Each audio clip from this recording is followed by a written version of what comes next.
What's your reason for not drinking alcohol? Story 1. I hit rock bottom the night I woke up on a park bench, freezing, wearing everything I owned. Just days earlier, I'd had a job and a tiny apartment. Not much, but it was mine. I lost it all to alcohol. Drinking had become my escape, my reward, my everything. When I got fired, I drank. When the eviction notice came, I drank. And when I realized I was walking 7 miles into the city with nowhere to go, I drank. That first night on the streets was a mix of self-pity and cold reality. The next morning, I stumbled into a homeless shelter, still hungover, hoping for warmth. What I found was a lifeline. They gave me a bed and encouraged me to join their program. It wasn't easy. 2 years of strict rules, meetings, and facing the mess I'd made of my life. But slowly, I put the pieces back together. A charity program got me an apartment, and another helped me find a job. I've been sober ever since, and I'll tell you this: alcohol steals everything. If I hadn't quit when I did, I don't think I'd be here now. Sobriety gave me back more than just my life. It gave me hope. Story 2. I grew up in a home where alcohol was more than just a drink. It was the centerpiece of destruction. My dad drank every night until his words slurred and his anger flared. Holidays were just excuses for him to pass out on the couch while we tiptoed around his snoring. I remember being 10 years old, sneaking out of my room with my little sister and dumping his half-full bottle of whiskey into the sink, hoping it would stop the yelling. It didn't. As I got older, I watched alcohol rip through my family like a hurricane. My uncle died from cirrhosis. My aunt lost her marriage and eventually her house because of her drinking. I promised myself I wouldn't be like them, but temptation still found its way in. I started drinking in college, convincing myself I could handle it, but I saw the signs: blackouts, missed deadlines, and losing control, just like my dad. That scared me straight. I quit entirely at 23 and haven't touched a drop since. Breaking the cycle wasn't easy, but every day I wake up sober is proof that I'm stronger than the bottle. Story 3. I started drinking when I was 14. My friends and I thought we were so cool, sneaking beers from our parents and getting buzzed in the woods behind our neighborhood. At first, it was just harmless fun. But by the time I was 18, drinking wasn't just something I did, it was who I was. I was the life of the party, the one who could drink everyone under the table. People loved me for it, and I loved the attention. What I didn't realize was how quickly it was spiraling out of control. By my early 20s, I was blacking out at least once a week. I'd wake up in strange places, with no idea how I got there. I lost count of how many times I had to apologize for something I didn't even remember doing. My friends laughed it off, saying, "That's just you." But deep down, I knew it wasn't funny. I was terrified. The final straw came on my 25th birthday. I woke up in a hospital bed, my head pounding, with a nurse asking me if I knew where I was. Apparently, I'd gotten so drunk at my party that I passed out in the middle of the street. If a stranger hadn't called 911, I might not be here today. That was the moment I realized I couldn't keep living like this. I started going to therapy and joined a support group. The first year of sobriety was the hardest thing I've ever done. I had to face all the things I'd been running from: the guilt, the shame, the fear. But slowly I started to heal.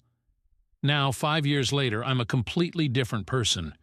I've rebuilt my relationships, found new passions, and discovered a strength I didn't know I had. Alcohol took so much from me, but I'm proud to say it didn't take everything. Sobriety gave me my life back, and I'll never let it go again. Story 4. When I was 22, I thought I had my life figured out. I was working a decent job, living with my girlfriend, and spending my weekends at bars and parties with friends. Drinking wasn't just part of my social life, it was my social life. But the drinking started creeping into other parts of my life, too. Monday nights became just one beer after work. Then it was Tuesday night whiskey to take the edge off. Before long, my weekends bled into my weekdays, and I was drinking every night. It didn't feel like a problem at first because, honestly, everyone around me drank the same way. But one morning, I woke up late for work again, with the kind of hangover that felt like my skull was caving in. My girlfriend was sitting at the kitchen table, silent, just staring at me. "You forgot my birthday," she said. I froze. I didn't even have to ask if she was serious. I knew I had. That was the beginning of the end for us. I promised her I'd quit, but I didn't.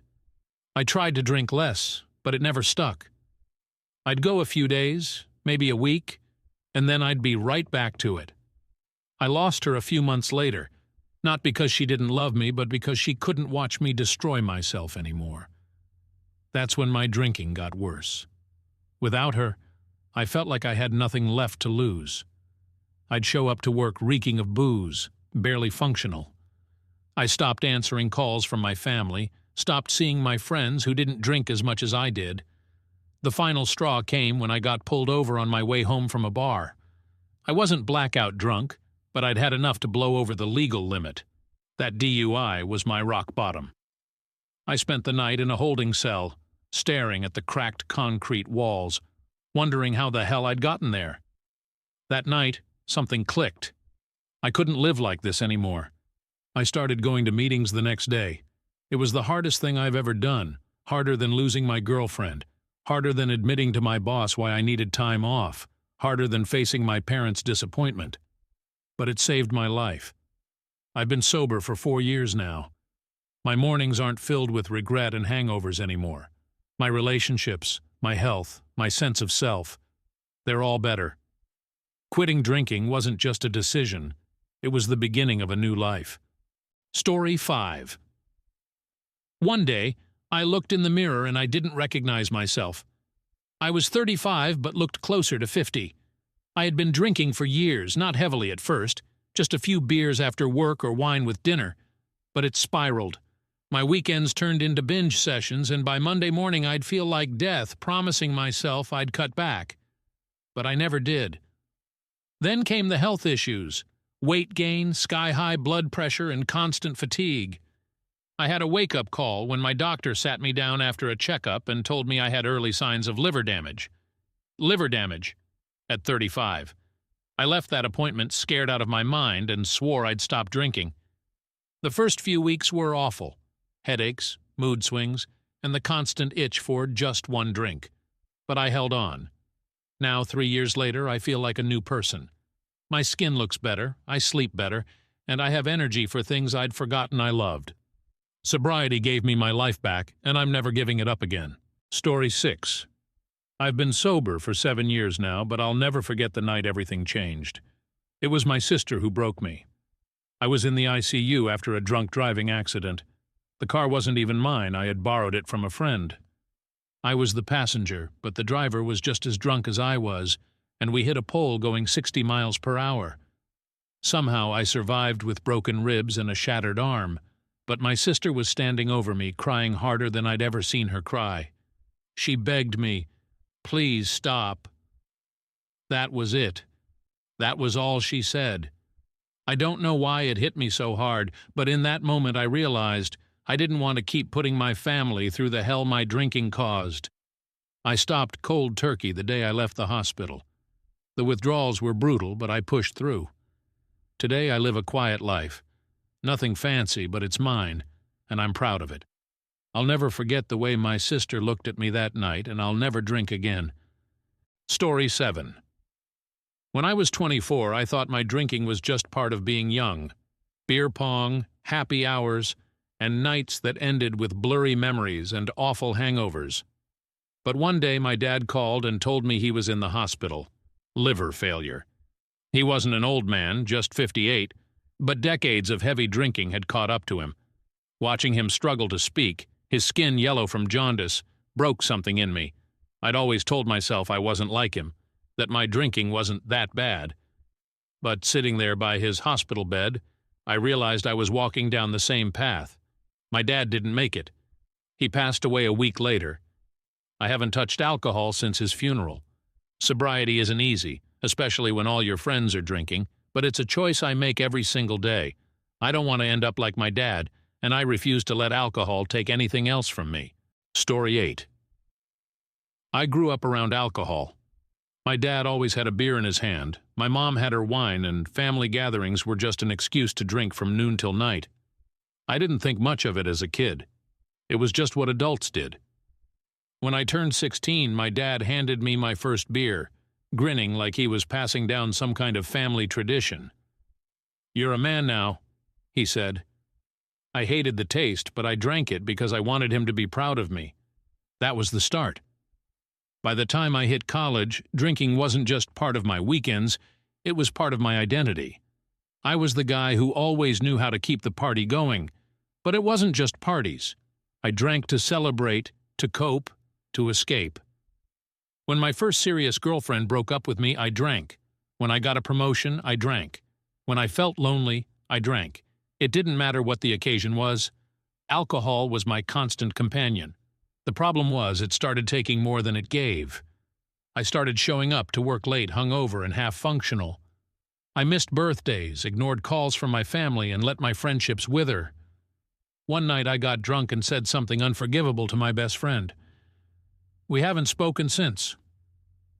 The breaking point came when I visited my parents for Thanksgiving.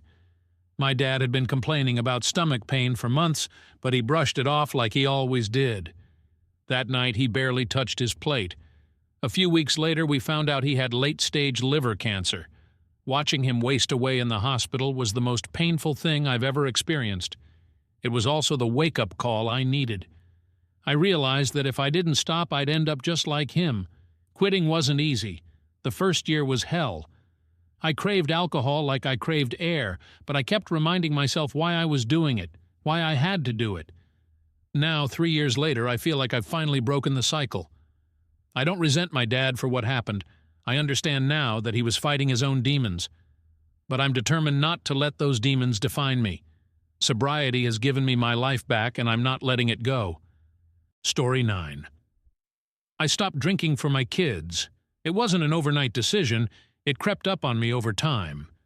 At first, it was just a couple of beers after work, then a glass of wine while making dinner. But it got worse. By the time my kids were in bed, I'd be 2 or 3 drinks deep every night. One night, my oldest came to kiss me goodnight, and I realized he paused, hesitated, before hugging me. That hit me like a ton of bricks. Did I smell like alcohol? Was he scared of me? I didn't even know anymore. The next morning, I poured every bottle in the house down the sink. I knew I needed to change. It's been 4 years, and I can honestly say quitting was the best decision I've ever made. Now, when I tuck my kids in at night, I know they see me as their dad, not the man with a drink in his hand. They deserve better, and so do I. Story 10. I'll never forget the first time I blacked out. I was 19 at a college party, surrounded by people I barely knew. I woke up the next morning in a stranger's dorm room, fully clothed but with no memory of how I got there. That scared me, but instead of stopping, I drank more. Blackouts became part of the routine, weekend after weekend of lost hours, waking up with regret and unanswered questions about what I'd done. By 25, I was a mess. I'd lost jobs because of showing up late and hungover. I pushed away friends who didn't drink as much as I did, and I avoided family because I hated how much they worried about me. It wasn't until my best friend sat me down and told me they couldn't keep watching me self-destruct that I realized how far I'd fallen. That conversation saved me. I haven't had a drink in 6 years now. The guilt and shame I carried are fading, and I'm finally learning to like who I see in the mirror. I never want to lose myself like that again. Story 11. My mom drank herself to death. I say it bluntly because there's no sugarcoating what happened. She was this vibrant, loving person when I was little, but as the years went by, alcohol took her away from us. She stopped coming to my school events, stopped remembering birthdays, and eventually stopped caring about herself altogether. I watched her health decline while she insisted she didn't have a problem. When she passed, it was like losing her twice, first to alcohol, then for real. For years I swore I'd never drink, but by my late teens I was curious. I thought I could handle it, that I was nothing like her. I was wrong. It didn't take long for me to see the same patterns in myself, drinking to cope, to escape, to numb. The day I poured my last bottle down the drain, I told myself I wasn't going to let alcohol win. It's been over a decade since, and every sober day feels like a small victory. For her, and for me. Story 12. I used to think drinking made me funnier, cooler, and more relaxed. In reality, it just made me reckless. I'd get into arguments, make awful decisions, and wake up filled with regret. One night, I got into a fight with a guy at a bar over something stupid. I don't even remember what. Things escalated, and I ended up in the back of a cop car. The charges didn't stick, but that wasn't the wake-up call. What did it was seeing my mom's face when she picked me up from the station. She didn't yell or lecture me, she just cried. That broke me. I didn't quit immediately, but that moment stayed with me. Over the next year, I cut back more and more until one day, I stopped entirely. It's been 3 years now, and I can honestly say I'm a better person sober. I don't need alcohol to feel like myself, and I like the version of me that doesn't drink a lot more. Story 13. I was 28 when I realized alcohol had quietly taken over my life. It didn't come with a dramatic rock-bottom moment.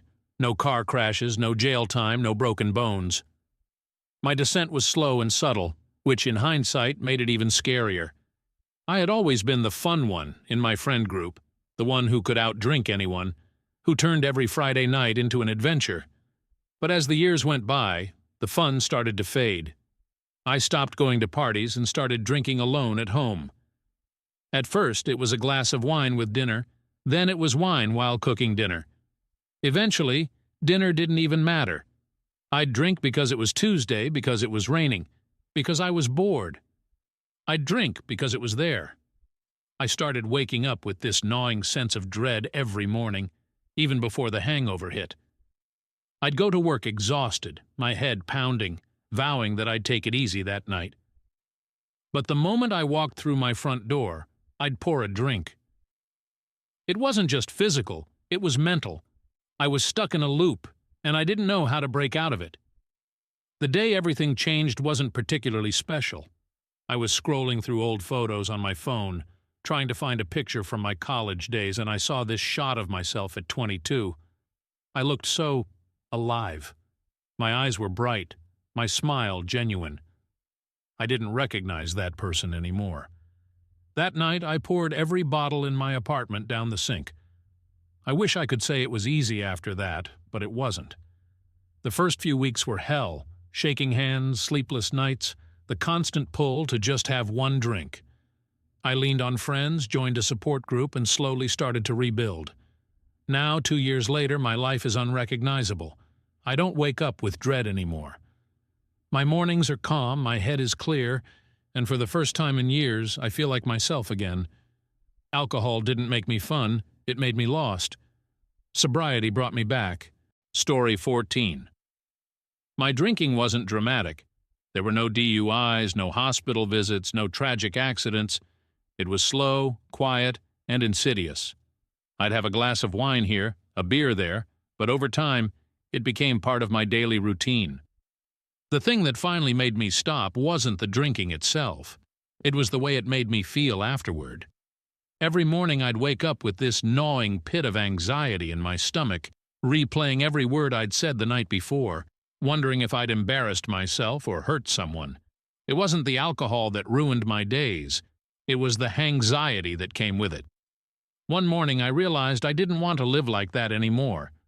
I wanted peace, not the false confidence that alcohol gave me. So I quit. It's been 2 years and I've never felt more in control of my life. Sobriety is freedom, plain and simple. Story 15. I grew up straight edge, proud of the fact that I didn't drink, smoke, or do drugs. Then my dad died when I was 20, and everything unraveled. I was angry, lost, and in so much pain that I didn't know what to do with myself. Drinking became my outlet. For a while it helped, or at least I thought it did. But then it didn't. It just made everything worse. I'd drink to forget, only to wake up feeling even emptier.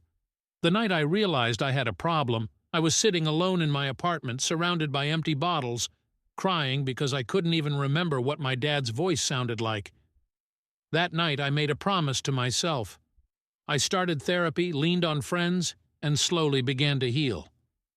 Quitting drinking wasn't just about getting sober. It was about finding a way to live with my grief without drowning in it. It's been 5 years, and I know my dad would be proud of the person I've become. Story 16.